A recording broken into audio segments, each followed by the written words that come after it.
সিলেটের গোলাপগঞ্জ উপজেলায় পিকআপের ধাক্কায় সিএনজি চালিত অটোরিকশার ৩ যাত্রী নিহত হয়েছেন।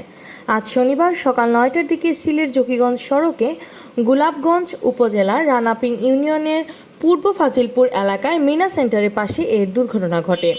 দুর্ঘটনার পর পিকআপটি পার্শ্বস্থ খাদে গিয়ে পড়ে। অটোরিকশাটি দুমড়ে মুচড়ে যায়।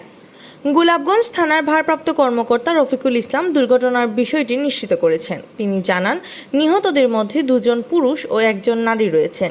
নিহতদের মধ্যে 2 জনের পরিচয় নিশ্চিত পাওয়া গেছে। তারা হলেন বিয়ানীবাজারের চারখাই ইউনিয়নের 8 নং ওয়ার্ডের সাবেক মেম্বার মাজেদ খানের বাবা লুৎফুর রহমান ও লুৎফুর রহমানের স্ত্রী। ওই ইউনিয়নের দিঘিরপাড় চক্রবাণী গ্রামের বাসিন্দা তারা। নিহত অপর ব্যক্তি হলেন জকিগঞ্জ উপজেলার মানিকগঞ্জ ইউনিয়নের তুপখানা গ্রামের সোনামিয়ার ছেলে ইউনুস মিয়া। স্থায়ী সূত্র জানায়, চারখাই থেকে সিলেটগামী সিএনজি অটোরিকশাকে বিপরীত দিক থেকে আসা একটি পিকআপ ধাক্কা দেয়। এতে অটোরিকশার 3 যাত্রী নিহত হন। গুরুতর আহত অটোরিকশার চালককে উদ্ধার করে উসমানী মেডিকেল কলেজ হাসপাতালে প্রেরণ করা হয়েছে। দুর্ঘটনার খবর পেয়ে থানা পুলিশ ও ফায়ার সার্ভিস ঘটনাস্থলে ছুটে যায়।